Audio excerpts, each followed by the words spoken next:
ज्ञानतिमिरन्धस्य ज्ञानाञ्जनशलाकाय चक्षुरुन्मिलितं येन तस्मै श्रीगुरवे नमः। नमः ॐ विष्णुपादाय कृष्णप्रेष्ठाय भूतले श्रीमते भक्तिवेदान्त स्वामी इति नामिने। नमस्ते सरस्वती देवे गौरवाणी प्रचारिणे निर्विशेष शून्यवादी पाश्चात्य देश तारिणे वाञ्छाकल्पतरुभ्यश्च कृपा सिन्धुभ्य एव च पतितानां पावनेभ्यो वैष्णवेभ्यो नमो नमः। जय श्री कृष्ण चैतन्य प्रभु नित्यानंद श्री अद्वैत गदाधार श्रीवासादि गौर भक्तवृंद। हरे कृष्णा कृष्णा कृष्णा हरे हरे, हरे Ram Ram Ram Hare Hare. My dear Lord, please guide us all so that we can find our path toward you through this troubled and troubling world.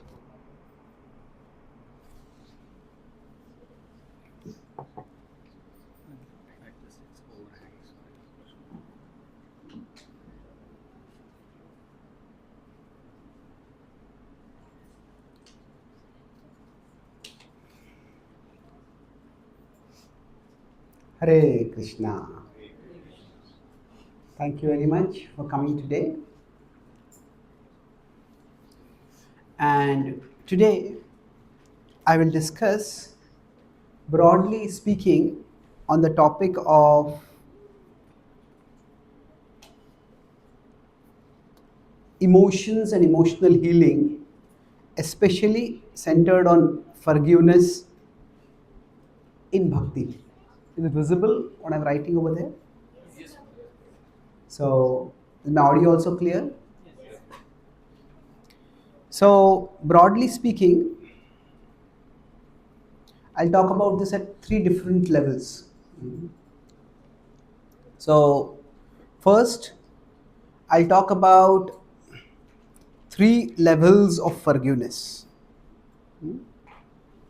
3 levels. Then I'll talk about 3 cases, whether we involve in forgiveness.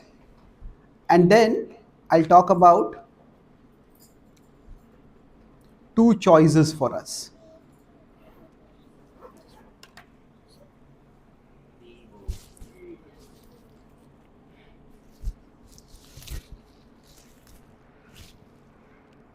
Thank you. So the nature of the world is that we live in a troubled world. That among the various kleshas, if we consider, as souls, we live in this world, we are surrounded by 3 circles. We are surrounded by our body mind machine. And from this body mind machine, we are surrounded by society beyond that. And then we are surrounded by nature. So now, from each of these 3 circles, we at one level gain sustenance. Now we may say, I am not the body, but we live through the body and we cannot live at present without the body. So we need the bodily circle. Similarly, we cannot live completely alone, isolated from others. So, as it is said, no person is an island. So we live in a social circle, and of course, we need the environment. We need nature, and that's where we get heat, light, air, water. So we need all 3. At the same time, all these 3 also give us some kind of distresses. So, what are the names for these 3 distresses? Yes. So, from body, what we get is Adhyatmik. From society, what we get it is Adi Bhautik. And from nature, what we get it is Adi-daivik. Now, while all these three kleshas all these three distresses can be very distressing. Among these three, which is the most distressing?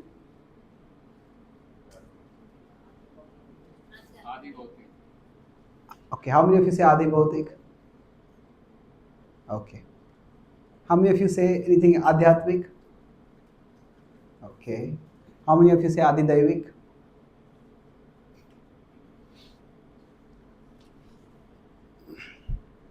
No one Adi Daivik.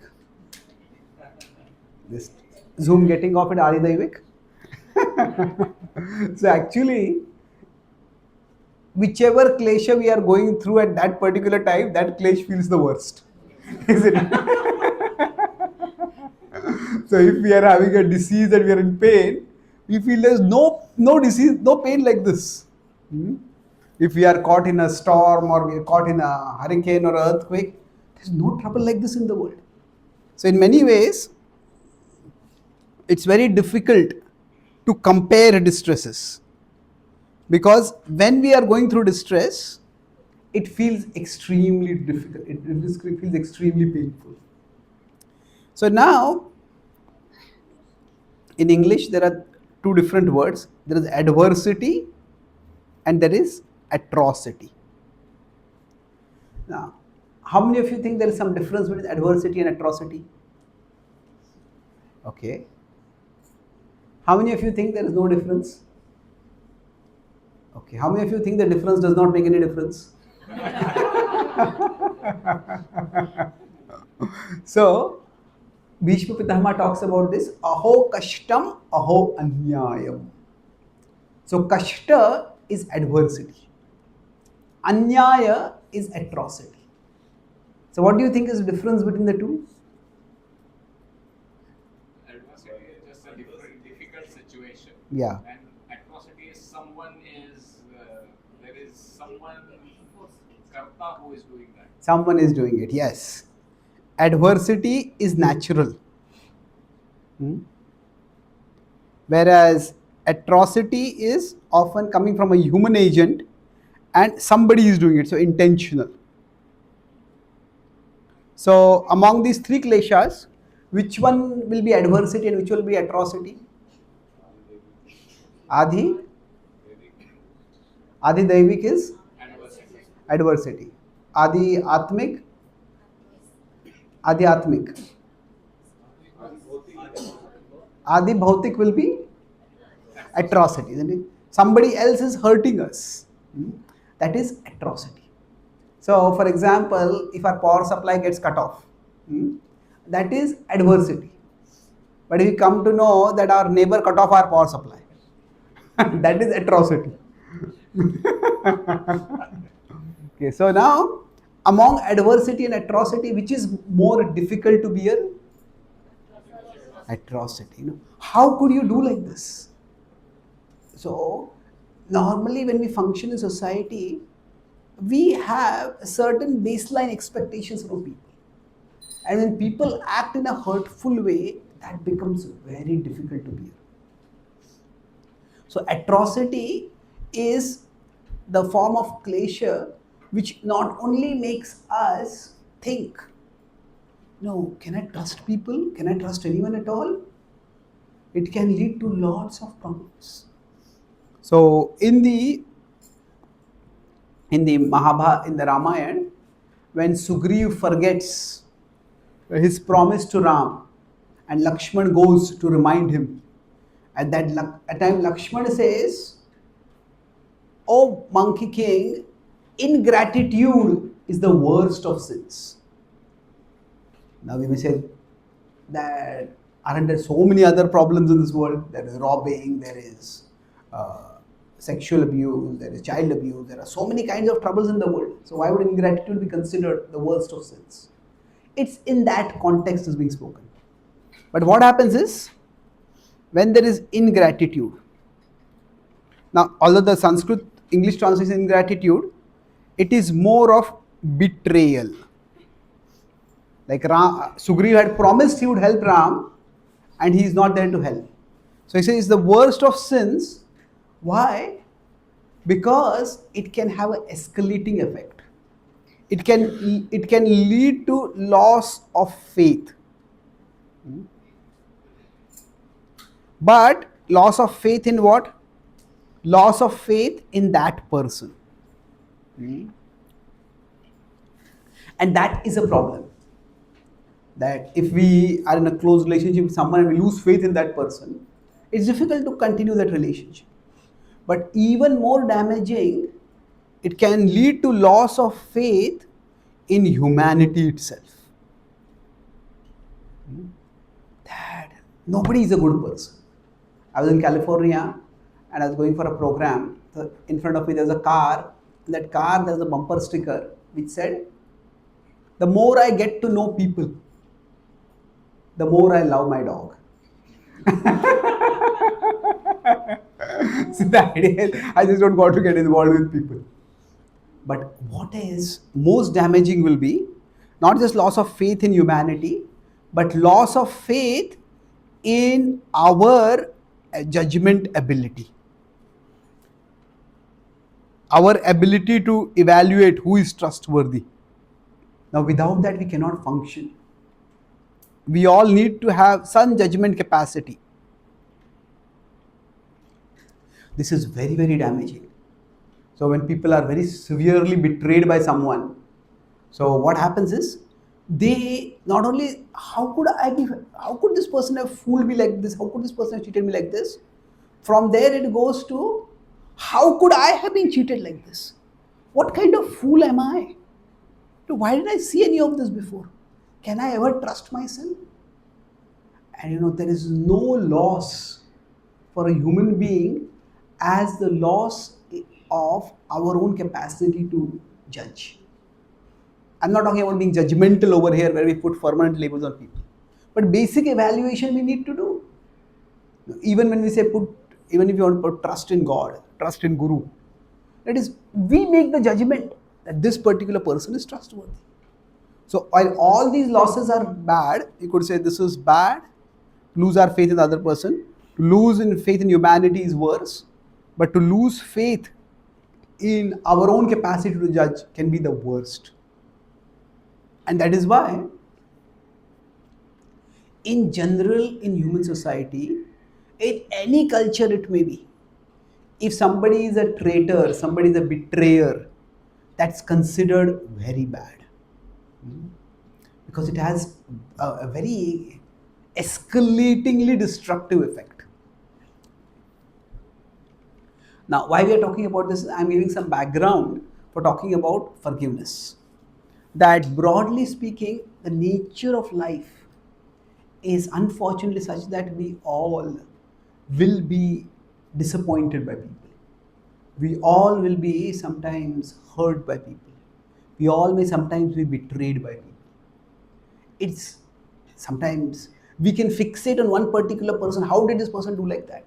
And yes, that question is a reasonable question to ask.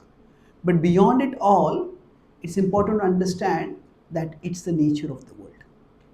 So, when I'm going to talk about forgiveness, here my focus is not so much on the other person and why they did what they did. My focus is on that we don't want to go down this track where we lose faith in humanity or we lose faith in our own capacity to judge. We may lose trust in that person, and sometimes that person maybe that doesn't deserve to be trusted. But we don't want to go down that dark track. There's an American comedian who said that, I love humanity. It's just human beings I can't get along with. So now, loving humanity, it doesn't cost us anything. I can just say I love humanity. But it is actually in the messy business of connecting with people, relating with people, trusting people, that the complexities of life come up.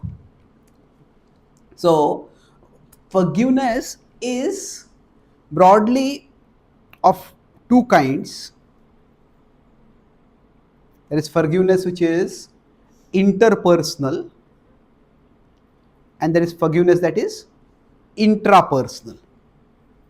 So interpersonal means that we actually go to the other person who has hurt us, and that person, we forgive them. Generally, for this, that person should also be repentant. That person should also be seeking forgiveness. So it is, we get some closure over there. That's interpersonal forgiveness.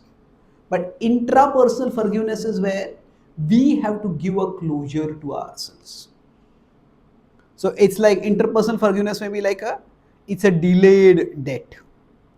If somebody owed us some money and they said, I'll give this money back in 2 years, and we have to haggle that person for 3 years, 4 years, 5 years, and 10 years later, they give the money back. At least they give the money back, but that particular transaction is closed. But intrapersonal forgiveness is like a abandoned debt or a waived debt.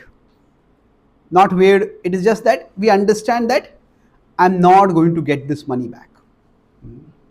That I gave this money to this person, but this person is never going to return it.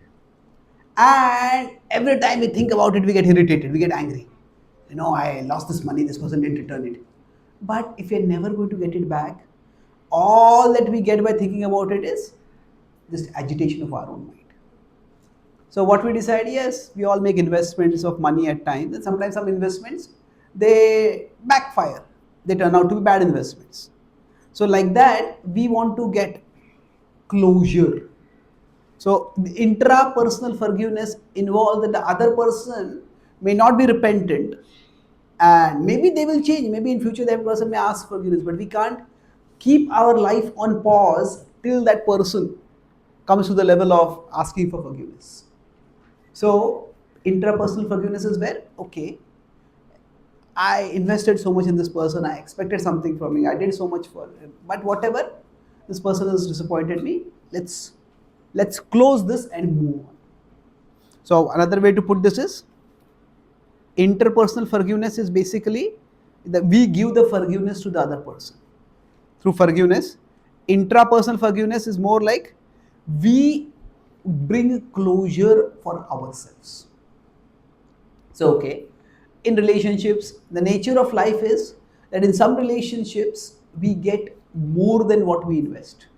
If you consider when we are growing up, maybe we had a teacher in school who took a liking for us and was very kind and went out of the way to help us. And maybe there was some kid who was like a bully or very mean to us.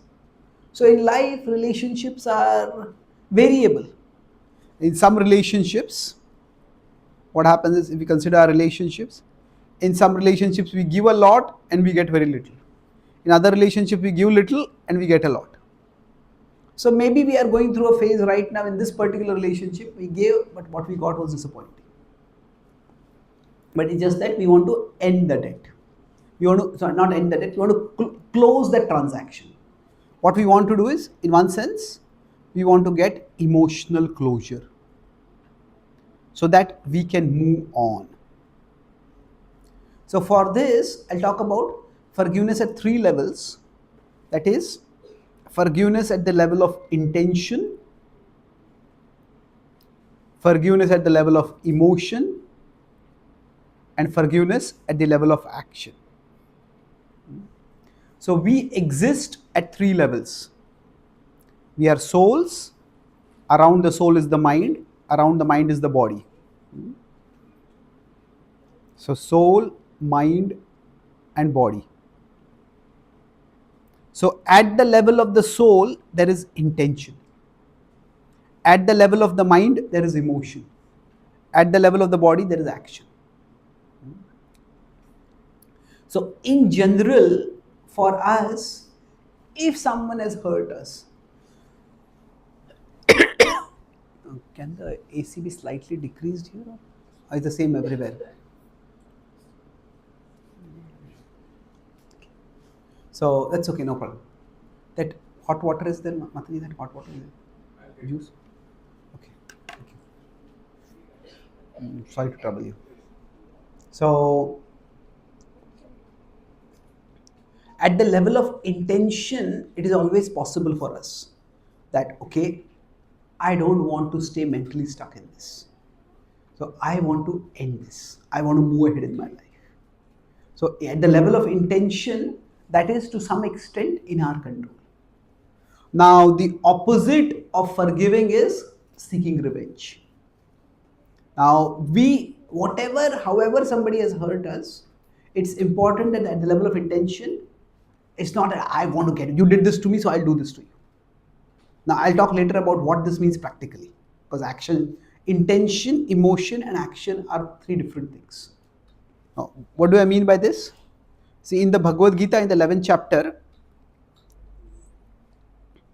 in 11.33, Krishna tells Arjuna that by my arrangement, your enemies are already killed. Tasmat tamuttishta yasho labhasva jitva shatrun bhungshva rajyam samruddham mayai vaite nihata purvameva nimitta matram bhavasavyasachi. Krishna says, just become an instrument for me in the fight. By my arrangement, your enemies have been killed. So here, Krishna is talking about Shatru. But then 11.55, last verse in that chapter, he says, Mat karma krun mat paramo mat bhakta sanga varjitah nirvairah sarva bhuteshu yah samameti pandava. So here he is saying nirvairah sarva bhuteshu. So vairi is enemy and nirvairah is having no enmity. So Krishna is talking about at the level of intention. A devotee doesn't consider anyone to be an enemy. At the level of intention, nirvairaha, they have no enmity. But then Arjuna is on a war field.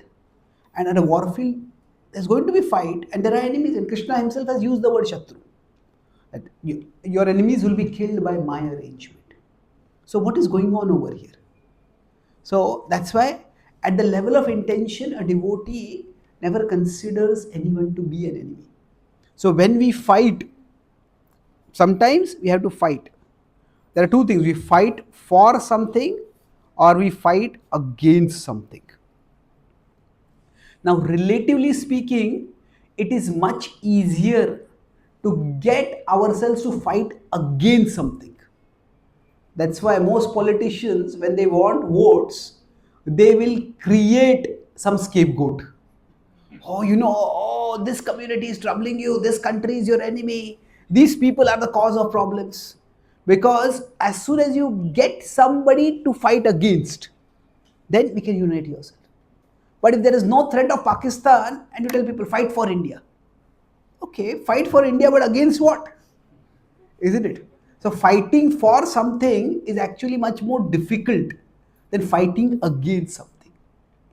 But the danger with fighting against something is that we become obsessed with what we are fighting against. So we may say, Hindustan Zindabad, Pakistan Murdabad. But we say that, but what happens is, our consciousness will be filled with destroying Pakistan rather than glorifying or building up India. So this actually is attributed to many heads of state. Sometimes they attribute to Abraham Lincoln, sometimes it is attributed to Mahatma Gandhi, not Mahatma Gandhi, they attribute to Lal Bahadur Shastri, it's attributed to Winston Churchill. There's a young man who comes to these heads of state and he says that, I want to die for my country. I'm ready to die for my country.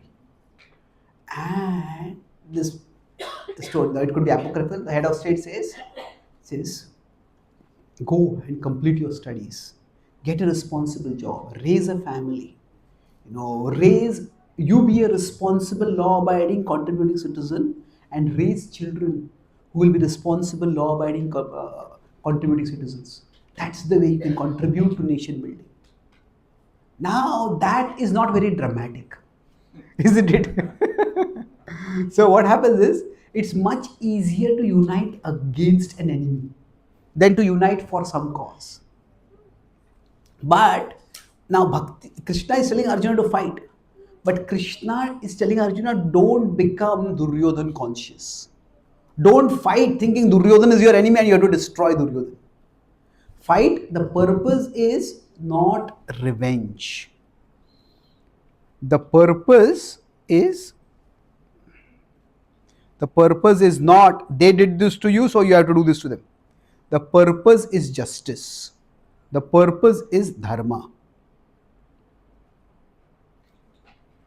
So revenge means this person is the problem and destroying this person is the solution. Justice means this is what needs to happen and this person is obstructing this from happening, therefore this person needs to be removed. The focus is not on the person. The focus is on doing things. So the Gita is telling Arjuna you have to fight, but don't make it two person targeted. Make it principle centered. The principle is you are a head of state, you are meant to establish dharma, justice in the world, and therefore you fight. So at the level of intention, a devotee never wants to have enmity against anyone. That's why whatever anyone has done, we forgive. Now at the level of emotion, the mind is real, just like the body is real. And just as the body can get wounded, the mind can also get wounded. When the body is fractured, then say we were walking along a road and some drunk driver hit us and we got fractured. Now we may use philosophy to understand maybe I had done some past karma because of which this drunk driver hit me. Now and we may even forgive that drunk driver. But just because we forgive that drunk driver does not mean that our fracture is going to be healed. The fracture will take its own time to heal. So what applies to physical injuries also applies to emotional wounds. Even if philosophically you understand, maybe this is my own karma coming back, maybe I had mistreated someone in the past and now it's coming back to me, that's why this person is treating me. Still the emotional injury will take time. Emotional healing will take time. So with respect to intention, this is something we should try to do it immediately. Immediate means that I don't want to hold anything against anyone. I want my consciousness to be filled with Krishna, not with someone who is hurting me. Now, with respect to emotion, we have to have patience. It will take its own time to heal. We can't accelerate that process. We can't expect that immediately it will happen. Now, we can slow that process. Like when my hand is fractured, and when my hand is fractured, I repeatedly hit a hand against something. That is going to make it worse. That will make the healing far more difficult. So like that, if somebody has hurt me and I keep replaying what that person did, how could this person speak like this? This person did like this. This person did like this. This person like this. If we keep replaying it, it's like we are worsening the wound. It will take much more to heal. But even if we do everything properly for healing of the fractures, it will take its own time. So for some time, it may feel that whenever whoever hurt us, that person, when we see that person, we remember that person, we somehow get some triggering is there from about that person, that will agitate us. That's understandable. Just like when there is healing, at that time what we try to do is, when there's fracture healing, the first stage is, we put the hand in a cast, by which the hand is motionless and the hand is not exposed to further movement which will aggravate the injury. So generally speaking, if there is some very painful interaction, there is a phase where we need to try to be in a trigger-free zone. So keep a distance. Keep a distance so that that memory is not replayed again and again and again, as much as possible. Now, after this is done, like eventually we have to start moving the hand. We cannot keep the hand in the cast all the time. So eventually we cannot live in a world like a bubble where we can always be protected from triggers. That's not possible. But what we can do is a regular and regulated exposure can be there. It's not that, okay, today the cast is removed and tomorrow I start going and lifting a 20 kg weight. No, I just gently start. So like that, we have to slowly see how much we have healed. So that's with respect to emotion. Now, with respect to action. So at the level with respect to action, we need caution. We need to be not impulsive either this way or that way. That's where I said I'll talk about three levels of forgiveness. That is intention, emotion, and action. So now I'm going to talk about action. There will be three cases over there. So three cases means that broadly speaking, many times forgiving seems impractical. Because how can I forgive this person did something so terrible to me? So yeah, that's understandable. But that's why it's very important to understand the difference between forgiving and trusting. Forgiving is not trusting. What is the difference? Primarily, forgiving is for the past. Trusting is for the future. For what you did in the past, I'm ready to forgive you. But if you want me to trust you, you will have to earn that trust. So forgiveness can be given, but trust needs to be earned. Say, if we lend some money to someone, and that person has squandered all the money and has shown no sign of returning the money, then okay, we may say, I can forgive you for that, but I'm not going to give you money again. That you have to show. Are you trustworthy? So many times forgiveness seems impractical because we equate it with trusting. If you see in the Bhagavatam, it's described that after Vasudeva and Devaki saw in front of their own eyes 6 of their children being killed, and then finally their 7th child, apparently there was a miscarriage, Balram was born elsewhere. In the 8th child, Krishna was taken to Vrindavan, and then the goddess was brought back from there. And when Kamsa tried to kill her, she slipped out of his hands and she appeared as the goddess, as Durga over there. Now Kamsa himself was not an atheist in the literal sense of the word. Kamsa worshipped Durga. And that's when he saw that from Devaki's womb, the god Durga has come. So Devaki must be a very special lady. And he said that, he said, my God. He didn't say my God. He said, what a time has come. This is really Kali Yuga. Even the gods have started lying now. There's the Akashwani that the 8th womb will kill me.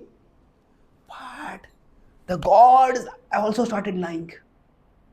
And he said, being misled by the gods, I trusted their words, and because of that, I killed 6 of your children. And he said, please forgive me for this. And then please know, nothing happens just by human will. We are all like puppets. So everything happens by the will of destiny. And it was the will of destiny because of which your sons were killed. Now, can you imagine? It's one thing to kill a child, that itself is brutal. But to kill a child right in front of the parents, that's the most inhumane form of brutality. Most parents would say, you kill me, but spare my child. They don't want to see their child. So, and that to small babies, no matter how brutal a person is, babies bring out a tenderness in a child, in any adult. Babies bring out a protective instinct. So, for now, Kamsa had killed 6 of their children. And yet, the Bhagavatam says, when Kamsa asked them for forgiveness, they forgave him. Now, this is a character of saintly people. But at the same time, did they trust him? Did Vasudeva tell him, oh, I have forgiven you, so I'll tell you one truth. Actually, the 8th child was a male child and I have taken him to Vrindavan. He didn't tell him that. Why? Because right now they are ready to forgive for the past. Although it's very difficult, they are doing that. But is he really changed person? That time will tell. So trust cannot be given. Just because we are forgiving, that does not mean that a track record of the past is erased. We are not going to hold what they did in the past against them. But that does not mean that we can trust them. So that's why. So basically, we have three options. We may forgive. Let's put it here over here. We may forgive. The state of forgive but don't trust. So forgive in terms of intention, but don't give the trust. And from there are two choices. With time, it may happen that they may earn trust. Then, if they become trustworthy, like for example, with respect to Kaikai, she did something terrible. Because of her, Ram had to be exiled. Because of her, Dashrath passed away. It was terrible. And Bharat just didn't want to forgive her. But when she truly showed that she was changed, she told Bharat, please let me come with you to the forest. You go and call Ram. And I will beg Ram to come back. And finally, when Ram came back after 14 years, she very heartily welcomed him back. And throughout, she repented what she had done. So, Bharat was able to forgive her. In the sense that the trust was restored. So here we can say forgive and forget. It is, everybody goes through bad phases in their life.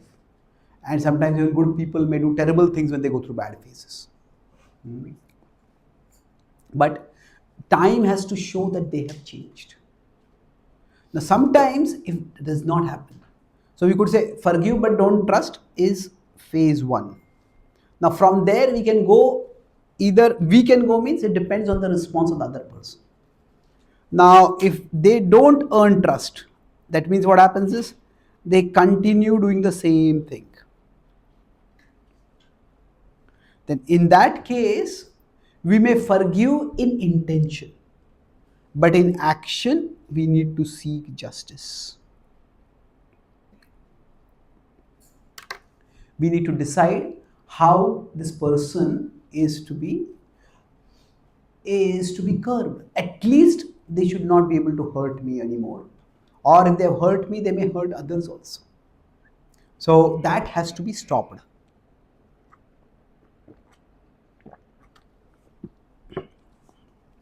Now, how many of you have any questions at this point? What time do we have to leave, Prabhu? 6:30 we have to reach. 6:45 maximum. Okay. So, how many of you have any questions at this point? Okay, let me complete a couple of points. So, we have to leave by 6:15 then? 6. You can check the ETA, how much it is, let me know. 30 minutes. Okay, sure. So, now,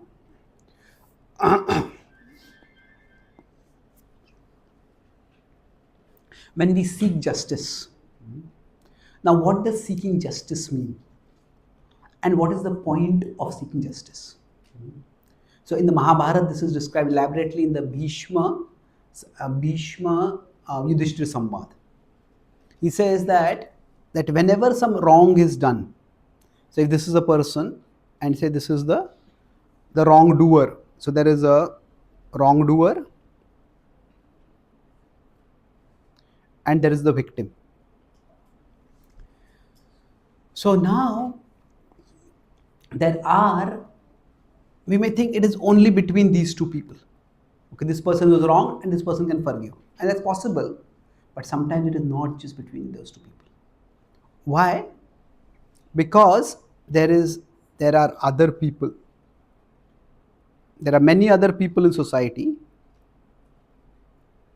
and the other people in society, some of them can become victims, and some of them may even become wrongdoers. Isn't it? It's possible that if a wrongdoer does something wrong and gets away with it, then they may do wrong to others, or others may also start doing wrong. If a person goes to a supermarket and robs the supermarket, and they get away with it, they will rob more supermarkets, and others will also start robbing. So there are three stakeholders over there. So in general, the purpose of justice is threefold. It is basically to stop the wrongdoer. With respect to the wrongdoer, there can be a range. At the basic level, there is a restriction. The wrongdoer should not be able to continue doing wrong. At a positive level, there should be reformation. That the wrongdoer's heart changes and the wrongdoer does not do any further wrong. That's what is wrongdoer. Now, with respect to the victim, there is also a range. At a basic level, there should be protection. And the victim should not have to live in threat for the rest of my life. Oh, I'll be hit back again and again. At an even more positive level, there is some kind of reparation. Reparation means compensation. Like you were hurt, you were betrayed, you lost your money, then there should be some kind of fine or something like that. That's at one level for the victim. Now, for the people in general. So for people in general, at a basic level, there should be a warning. Warning that don't become the wrongdoer. Don't become the wrongdoer or you'll be punished. And at a positive level, there should be assurance that you are protected. That person was wrong, that person was protected. There is a system of justice operating over here and you will be protected. And this whole thing is, each of these points could be elaborated much more.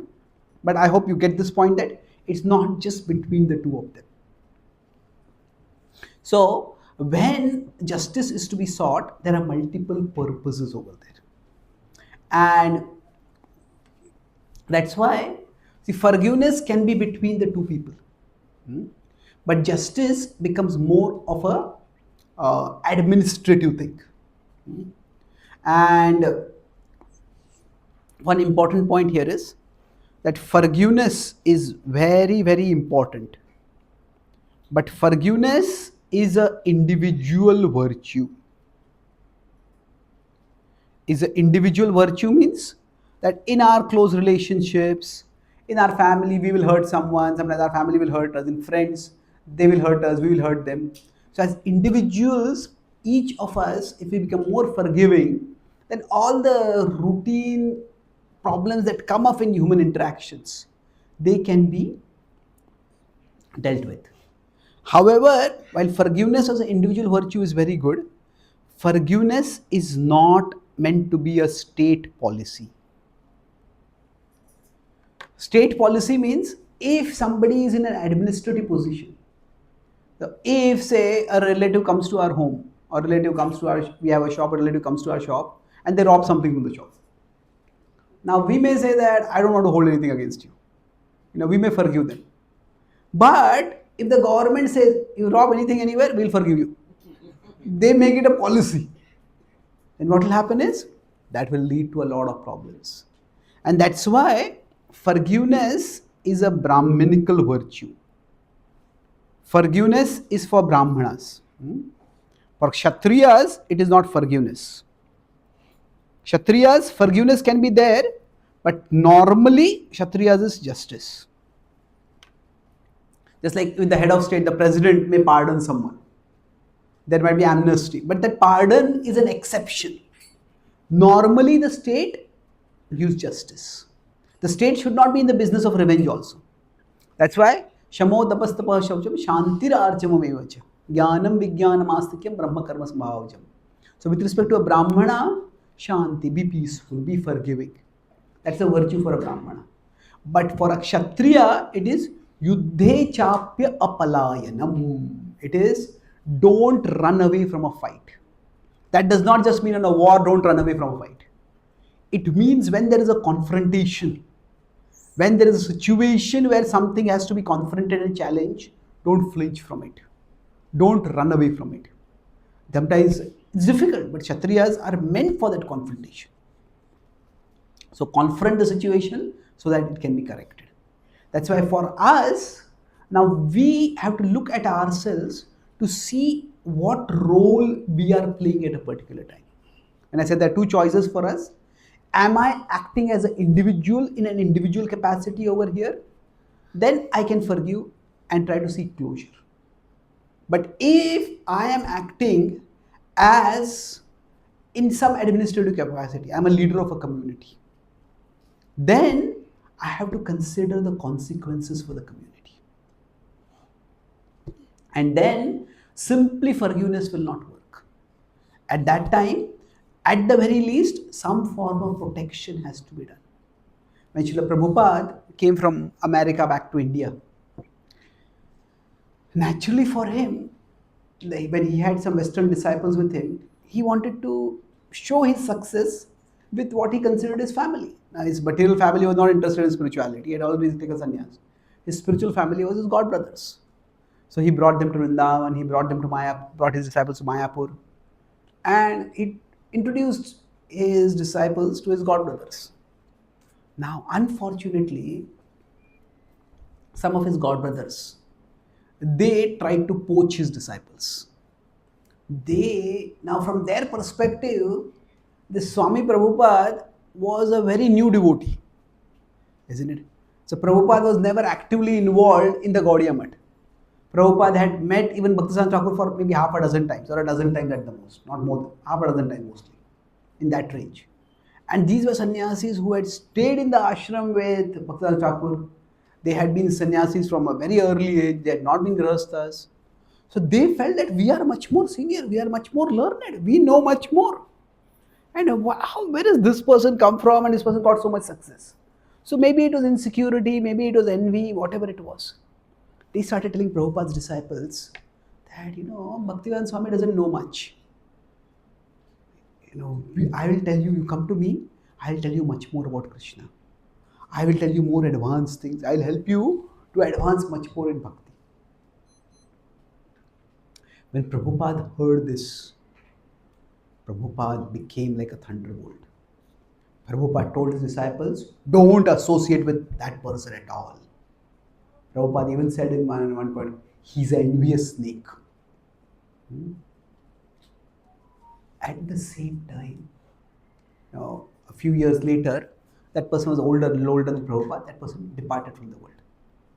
And sometimes devotees have this, we are meant to have Brahma Jigyasa, but sometimes we have Bhayankar Jigyasa. Bhayankar Jigyasa means somebody whom we consider as our enemy. Say, when they die, where did that person go? Which hell did that person go to? So the devotees told Prabhupada that this person has passed away. And they asked Prabhupada, it's almost a perverse glee, where did this person go? And Prabhupada was very grave. Prabhupada said he went back to Godhead.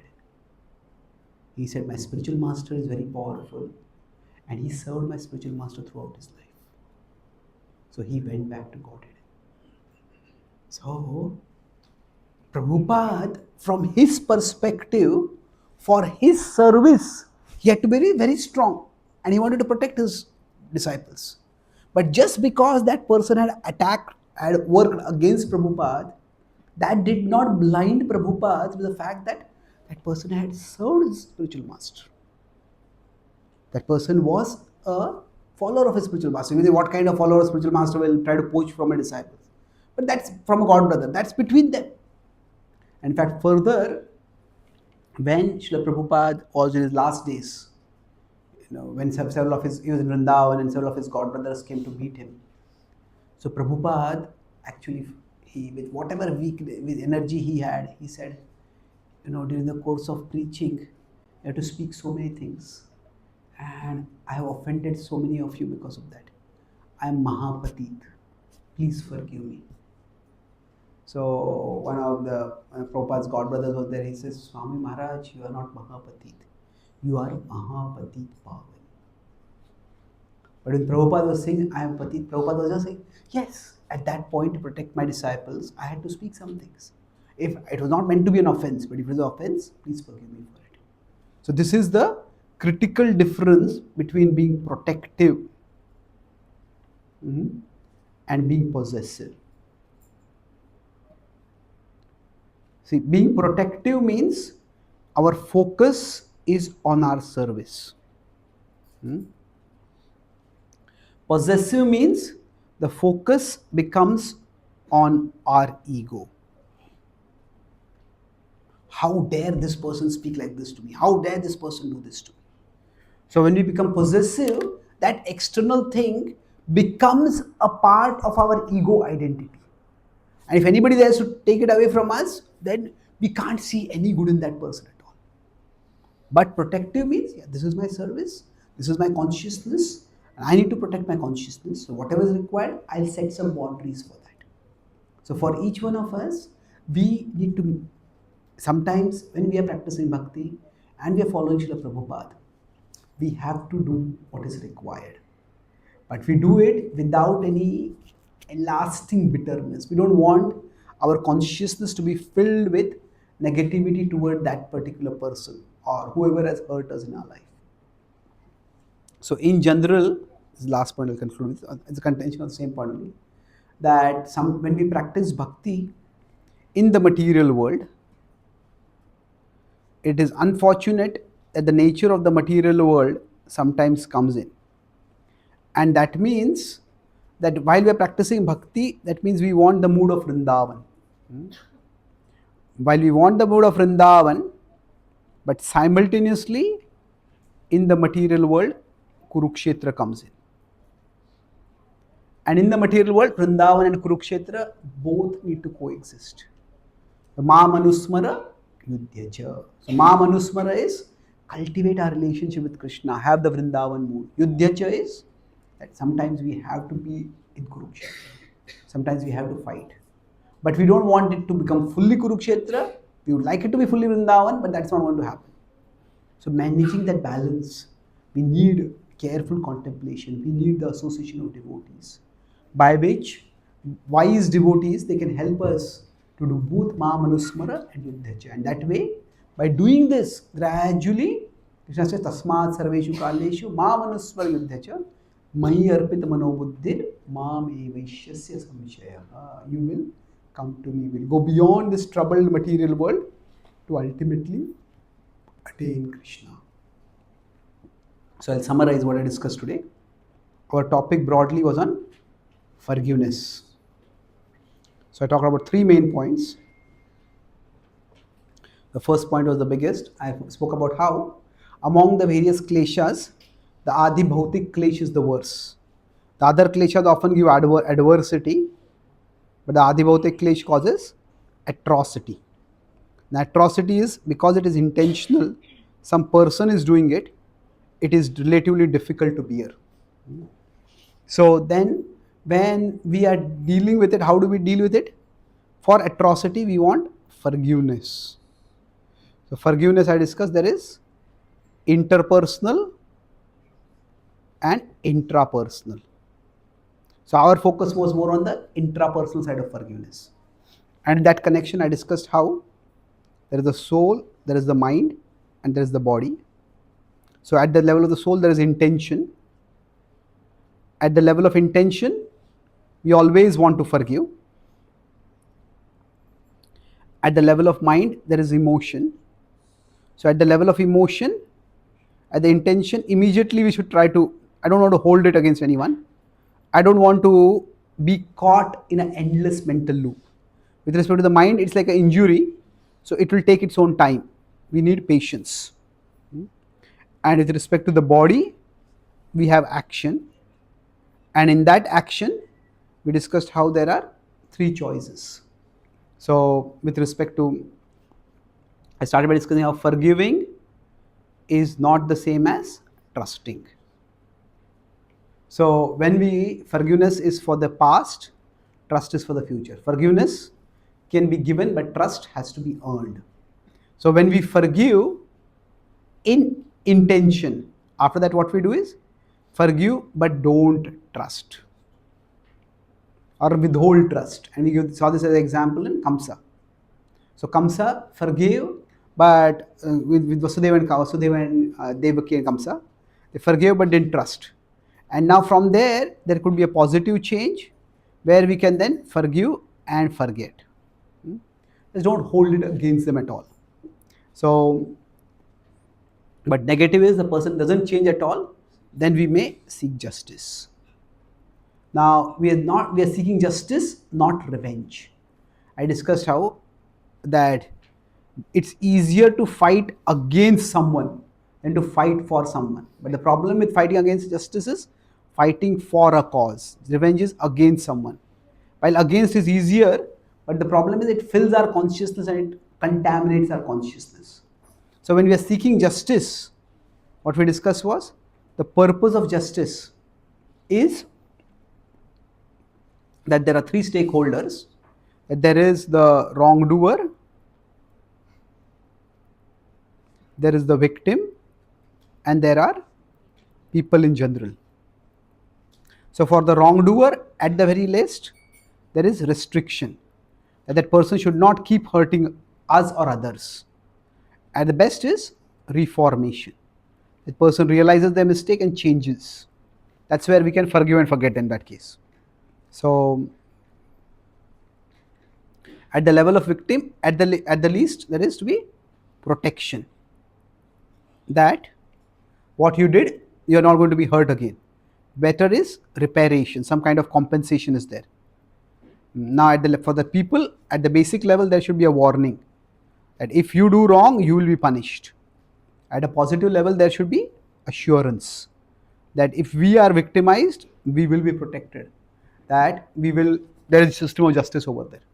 And finally, I discussed that for Brahmanas, or rather two things over here, that forgiveness is always good as a individual virtue. Every one of us, we need to learn to forgive more, but it cannot be the state policy. So if we are acting as a Kshatriya, then we have to consider factors beyond just simply forgiving.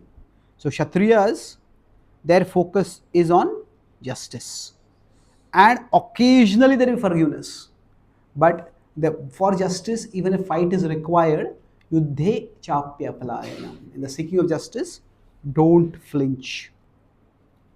What is required, we are ready to do that.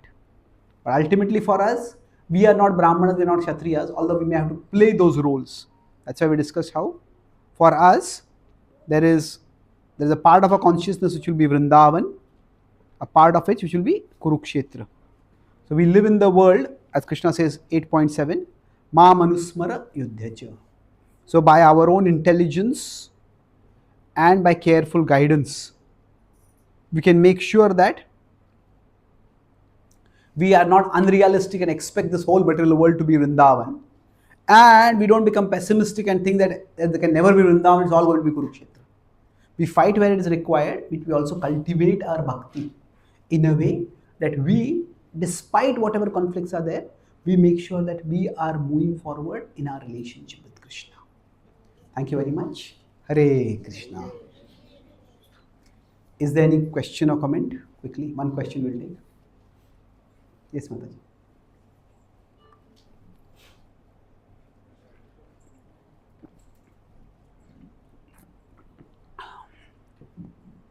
Hare Krishna.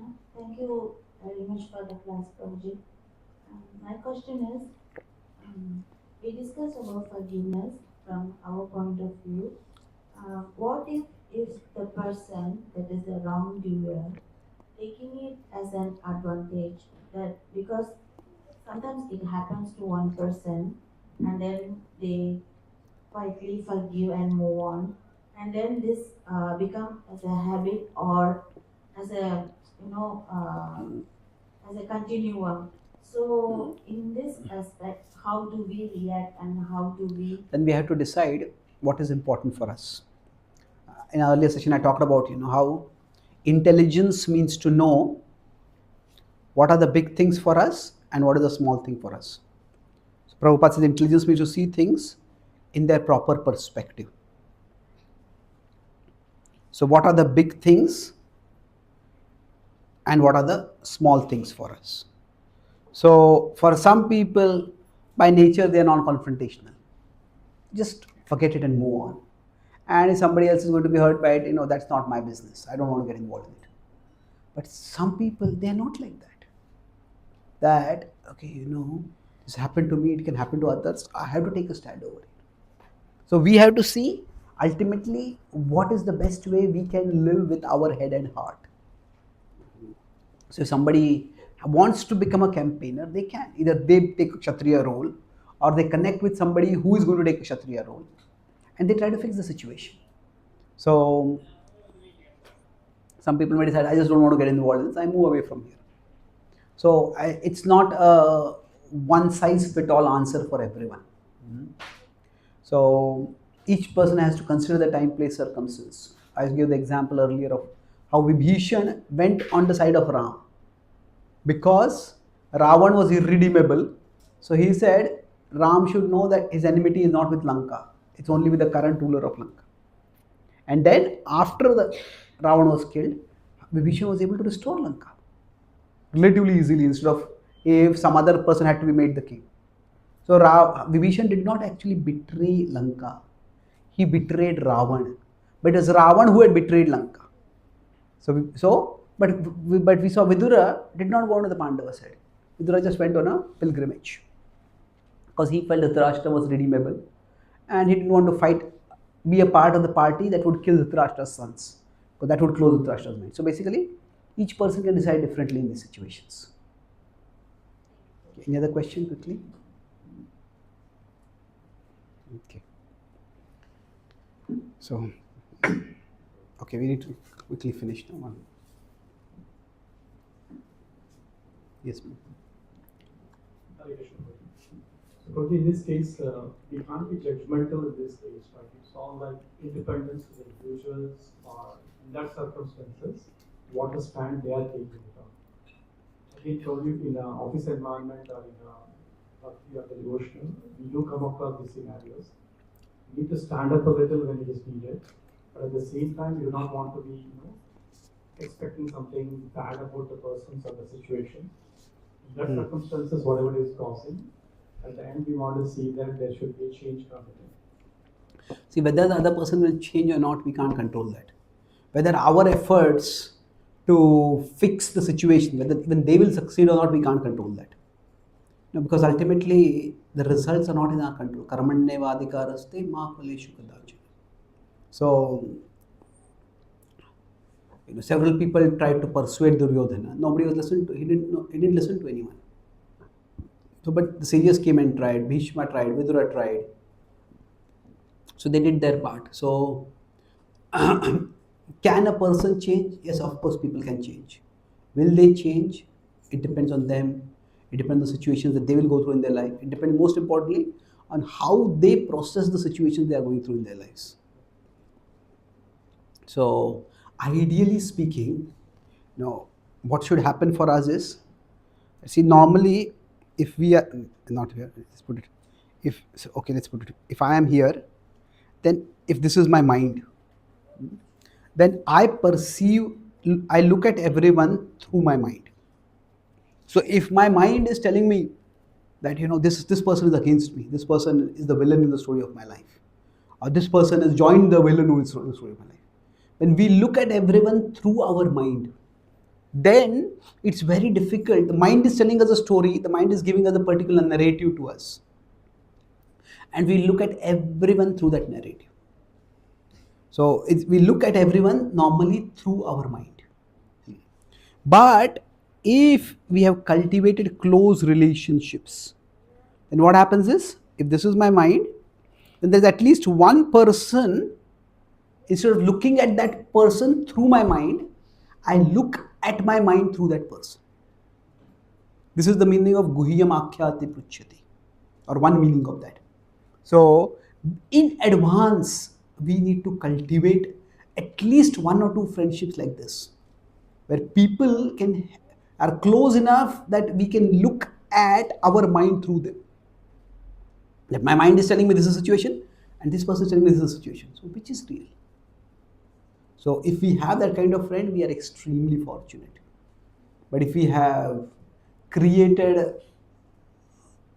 like a majestic distance, apparently majestic distance from everyone else, that means I am high up and I know everything, and everyone else is ignorant, then it becomes very difficult at that time. Okay. Okay, I don't think we have time now. Indeed. So one practical question, because forgiveness, a lot of time, if you see example of Kansa, he is very powerful. Devaki is the weakest element, and Nanda is the weakest element. He got caught into prison. They are helpless. Always. A lot of time it happens that whenever this type of situation comes, when powerful person is doing this type of things, because they have no choice at that time. Devaki, if you see, and Nanda, I don't think they have a choice anything than doing the forgiveness. So how to deal this type of situation? Because a lot of time powerful people exist in the society, and they're so powerful that so sometimes it seems like it is a cowardness, but we are helpless at this situation. That's true. So how to deal with that type of So situation? I think that see, even Kshatriyas, when they say they never flee from a fight, that does not literally mean that they don't use their intelligence. If they have 1,000 soldiers and the opposite side have 10,000 soldiers, they may decide to retreat so that we can live to fight for another day. So sometimes we have to be strategic. So Srila Prabhupada tried so many things. If some things didn't work out, he retreated from that. He tried to start a center and start a center in Jhansi, from where he wanted to establish a league of devotees. When that didn't work out, he just retreated from there. So yes, we have to acknowledge what is the level of my power right now and what is the level of the other person's power. And based on that, we make a decision of what can be done. Hi. My question is slightly different. We are talking about forgiveness. We are talking about trying to think about other person, forgive him all. But in the real world, I've also heard about stories like when Kamsa went and saw the people who are good people. He was told everybody is bad. When at the same time, Rama or anyone who went and looked at the entire people, they said everybody is good. It is also how our intentions are. If we look at everybody with a brown glass or a colorful glass, it always feel. Okay, I think there's a difference. There's a difference over there. Yeah. See, there is no. Let me come. I think I got your question. Is reality entirely subjective depending on our vision itself? Yeah. That's your question. Yep. No. So rather than putting ourselves into a situation and thinking, oh, he's bad and other things, so if we have the thought that, oh, every person has different side of the coin. We think from our perspective, from other perspective, he might be good. So if we kind of have that kind of consciousness within ourselves, then at least equanimity can be maintained within ourselves, rather than having that judgment and even being judged. Good point. Yeah. See, there is this philosophical question: Is reality objective? Is there a physical reality out there, or is it subjective? So actually, it is both. There is an objective reality out there. Say if I'm walking along and there's a thorn on my way, and a thorn goes into my leg, there is an objective cause of pain over there. Now, subjectively, I can get irritated and yell at who didn't clean this room, who kept this thorn over here, and I can go into a huge rage. Subjectively, I can say, okay, sometimes these things happen. Let me just take out the thorn. Let me move on. So, everything is not subjective. Subjectivity is important. So, now, in our day-to-day relationships, it is good to give others the benefit of the doubt. To think that they must have some reason why they are doing that, what they are doing. But even after understanding their reasons, still we may have to acknowledge that action is unreasonable. Action is unacceptable. If somebody commits a crime of passion, like in justice, there are different kinds of crimes. There is a like accidental killing of someone. You were shooting somewhere else and the gun went and hit someone else.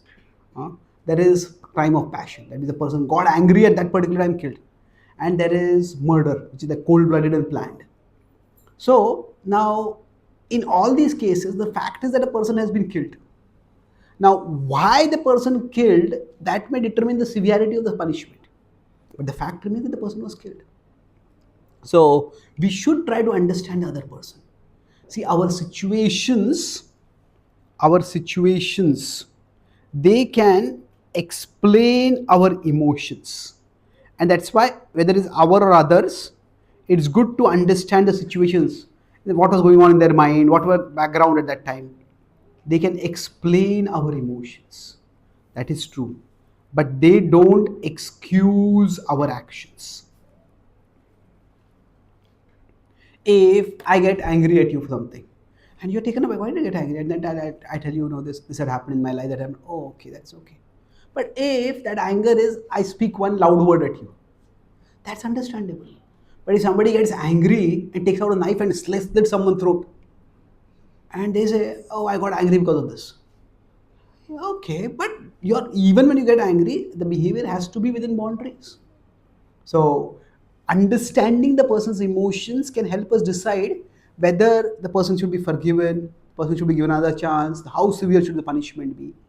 But at one level, at an objective level, things have to work in a particular way. If they're not working in that way, some corrective action has to be taken. Okay?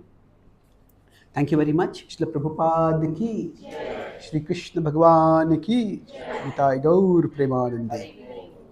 His grace, Chaitanya, Charan, Prabhu.